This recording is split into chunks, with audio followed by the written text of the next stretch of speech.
Undercover boss gets his morning meal, freezes when waitress says she only eats once a day. The sky had just begun to lighten, with thin mist still clinging to the fog glass panels in front of a small Sunrise Diner branch, tucked along a quiet main road with few passing cars. No glittering signboards, no flashy greetings, just an ordinary morning. But for Michael Carter, 50 years old, CEO and founder of the renowned restaurant chain, this was a more important destination than any shareholder meeting. He wore an old coat, a wool beanie pulled low over his forehead. No one recognized him.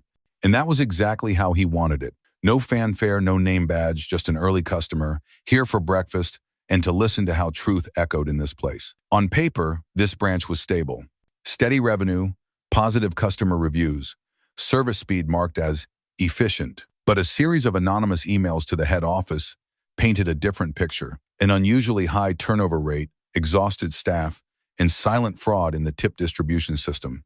Michael no longer trusted charts or metrics. He wanted to see and feel the real heartbeat of the diner. Inside, about half the tables were occupied. The aroma of freshly brewed coffee drifted into the air. But something felt off. Not in the food, but in the eyes. Employees moved as if on invisible rails fast, but soulless. No one looked at each other, nor did they look at customers for more than a few seconds. Each "thank you for dining with us" sounded like a replayed recording. Amidst all that motion, only one person stood out, not because of her uniform or voice, but because of how she refused to let everything pass by without feeling. Lisa, petite frame, hair neatly tied back, moving quickly but without rushing. She said good morning, as if it truly meant something, and though her uniform was worn, her eyes still carried a glint, like a flicker of belief that hadn't gone out. That look made Michael linger longer than usual. She was the only one in the diner who made eye contact with customers while serving. And when Lisa bent down to pick up a fallen cleaning cloth, then quietly continued as if it was nothing Michael knew. If something truly was happening at this branch, she was the first person he needed to watch, and he was ready to wait, to see where the perfect facade would begin to crack. Michael ordered a simple breakfast: toast, soft-boiled eggs, and a cup of black coffee. The diner had started to fill up, but no one noticed that the quiet man sitting in the corner was the very founder of the brand they were working under. When Lisa placed the plate in front of him, two perfectly toasted slices of bread, the eggs still steaming, Michael looked up and smiled, asking a casual question with quiet gentleness. "Have you had breakfast yet?" Lisa paused for a moment, then, still holding her polite smile as if by reflex, gave a slight bow. "I only eat one meal a day to save money." A brief hesitation. "It's been a long time since I've known what it feels like to be full." It wasn't a complaint. There was no resentment. Just a statement, spoken in a voice as soft as breath, but one that struck directly at something deep inside Michael. His belief that everyone within this system should be respected and live in dignity for the work they put in. He nodded, but said nothing. Lisa's words continued to echo in his mind, not because of their volume, but because of the raw truth of a reality he thought he had long since prevented. She served breakfast to dozens of people every day, but lived on just one meal herself and still smiled. Michael picked up the cup of coffee, but didn't drink it. His palms began to feel cold, not because of the weather, but because a quiet sentence had shaken the very ideals he once held dear. From that moment on, he was no longer just an anonymous guest. He was a man searching for justice within the very organization bearing his name. And Lisa was the first signal that beneath the smooth exterior, something was deeply wrong. Michael didn't eat further. His cup of coffee remained full, but the only bitterness he tasted was within himself. He sat still at the table, eyes following the movements within the diner. No rush, no judgment.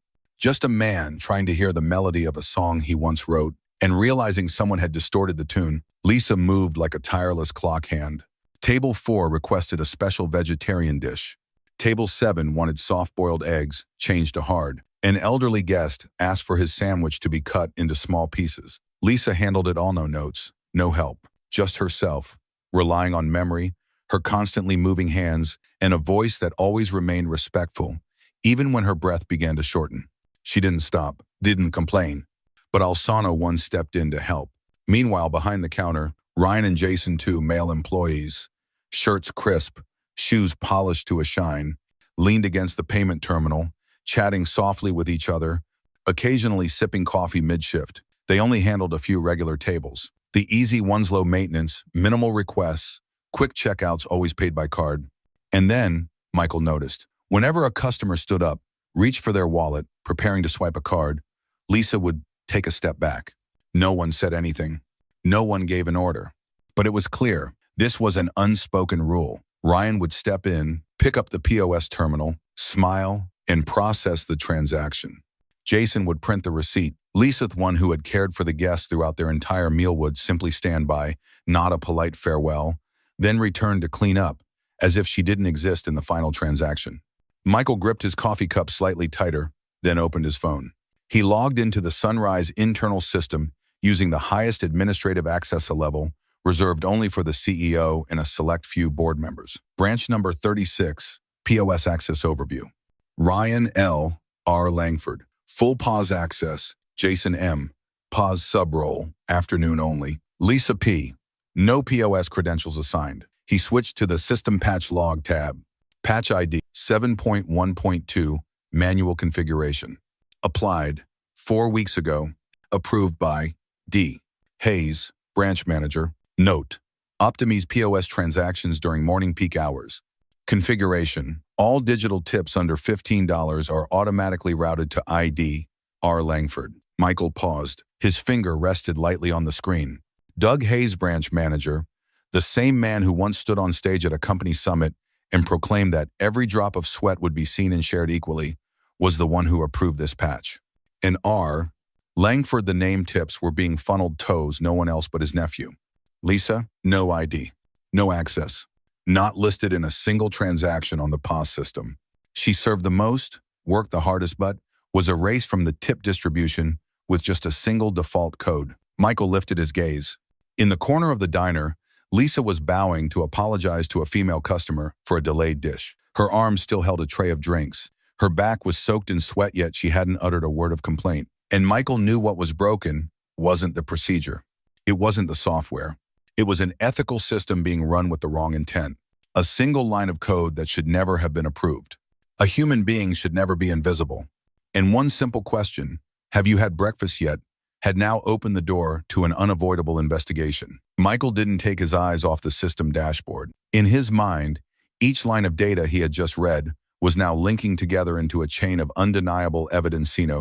More denial, no more excuses. But for him, data was never enough. He wanted to hear it from people. So for the rest of the morning, he sat still, pretending to be just a customer enjoying coffee, while his ears tuned into the fractured snippets of conversation falling out from behind the counter. Let Lisa handle it, said Jason. That girl works so hard, she ends up taking over everything herself. Yeah, smart move, Ryan sneered. She thinks hard work alone is going to get her a raise? Then Doug's voice echoed from inside the office. Not loud, but just clear enough for Michael to catch every word. Leave the system as is. Small tips funneling to Ryan is reasonable. Those other kids don't even know how to operate the terminal, do they? No one laughed. No one objected. Everything had become routine. And the most familiar thing of all was the silence. At 9:14 a.m., Michael witnessed something that almost made him leap out of his chair. A customer left a $5 cash tip, placing it beside their empty coffee cup. Lisa stepped forward to retrieve it, but Jason was quicker. He grabbed the bill, shoved it into the drawer behind the counter, then turned and snapped. Tips left on the counter belong to the counter. That's the rule, Lisa. Lisa simply pressed her lips together. She didn't react, didn't argue, just quietly collected the cup, wiped the table, and returned with a fresh tray. Michael slowly stood up, signaling to pay the bill. Ryan stepped forward on cue, POS machine ready in hand, but Michael raised a hand to stop him.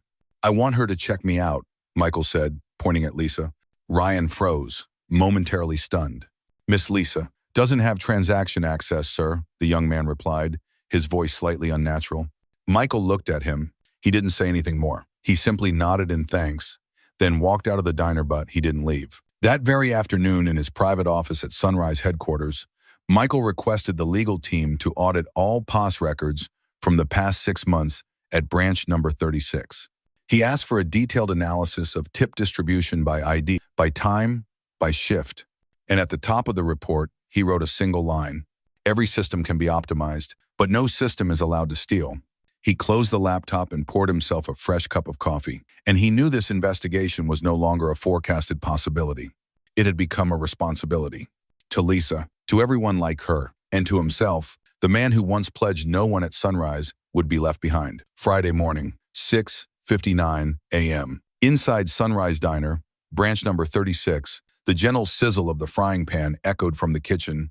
The espresso machine hummed steadily, and the place had begun to fill with customers. It looked like a perfectly ordinary morning, until the door opened. Michael Carter walked in no disguise, no low-pulled baseball cap. Behind him was Julia from HR, 2 auditors, and the head of POS systems. The atmosphere shifted instantly.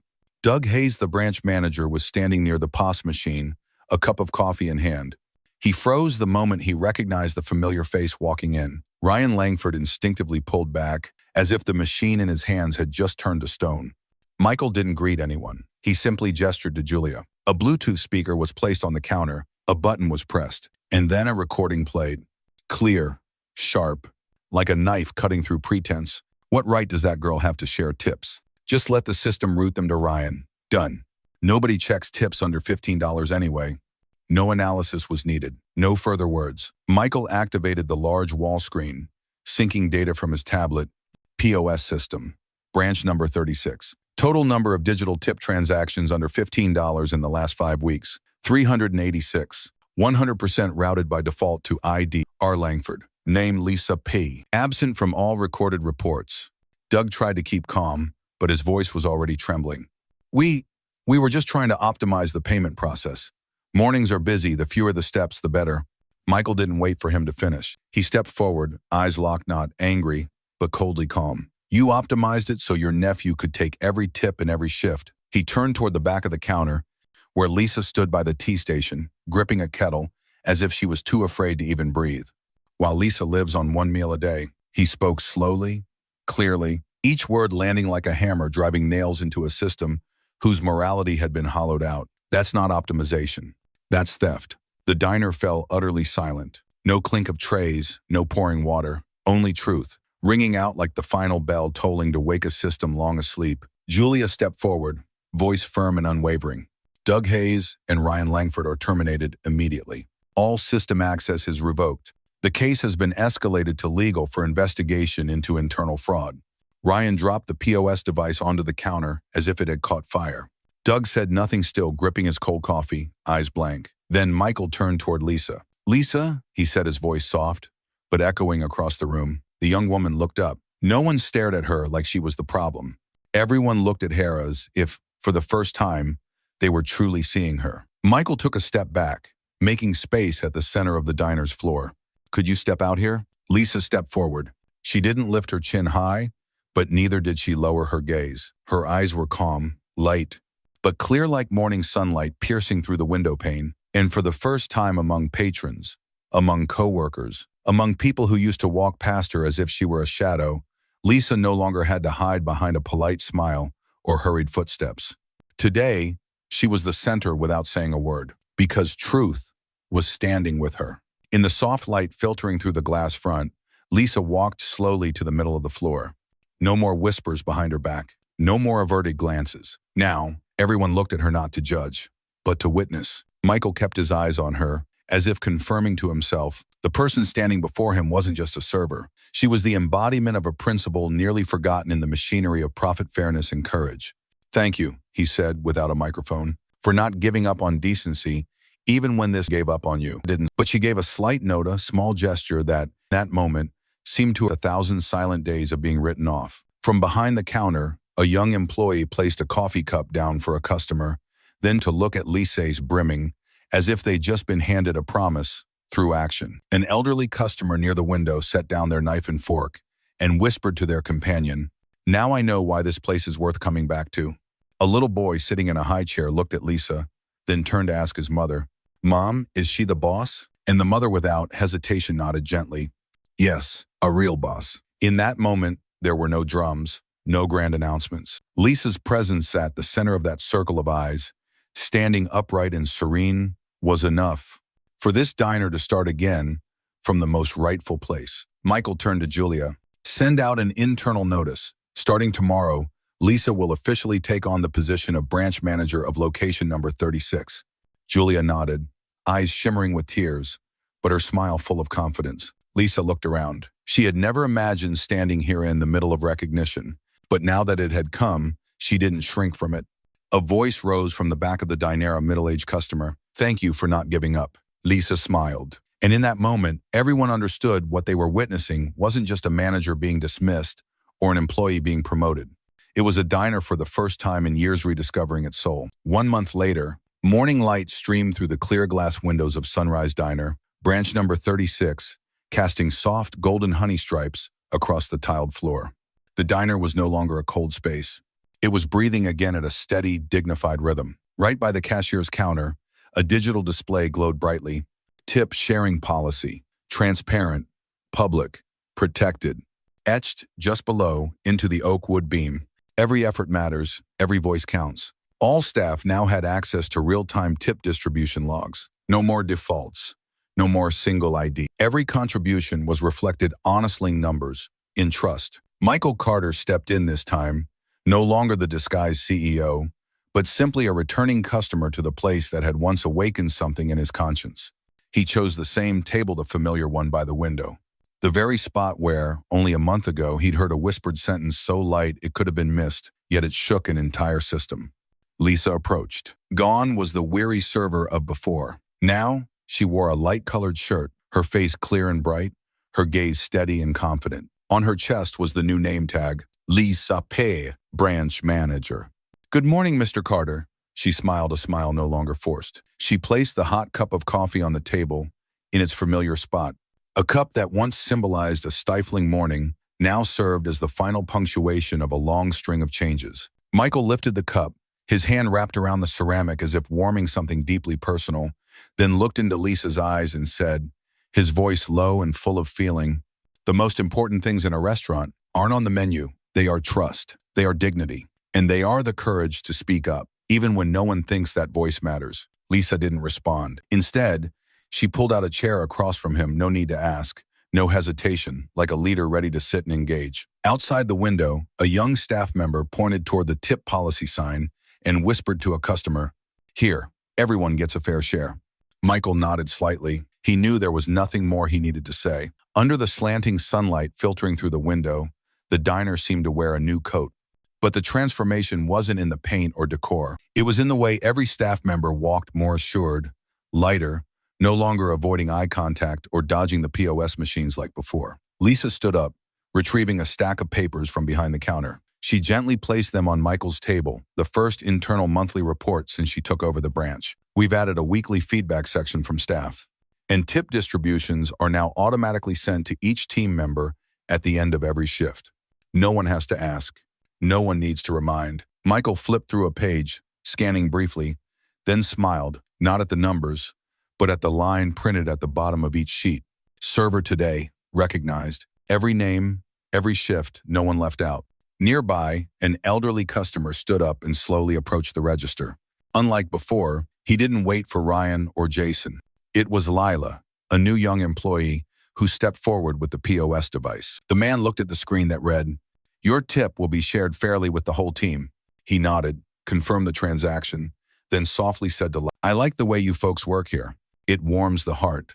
Lisa turned to Michael, her eyes now a mix of gratitude and resolve. No one should have to live off the scraps of the system they're holding up. Michael stayed silent. He didn't need to answer because he knew, if he said one more word, he might not be able to keep his voice steady. The coffee cup in front of him was no longer just a familiar drink. It was a promise, a commitment, a testament that real change can begin from something small, as long as someone has the courage to face the truth. And as Lisa walked back to the counter, continuing her work this time, helping a new staff member with their first plate of eggs, Michael took one final sip of his coffee. It was still hot, still strong. But what mattered most was, this time, it had been poured by someone who truly deserved to serve it. A quiet but meaningful closing action. Michael left a small handwritten note on the table. A system doesn't need to be perfect. It just needs to be fair enough that no one has to trade their dignity to survive. The young waiter, when clearing the table, carefully folded that piece of paper and placed it into his pocket.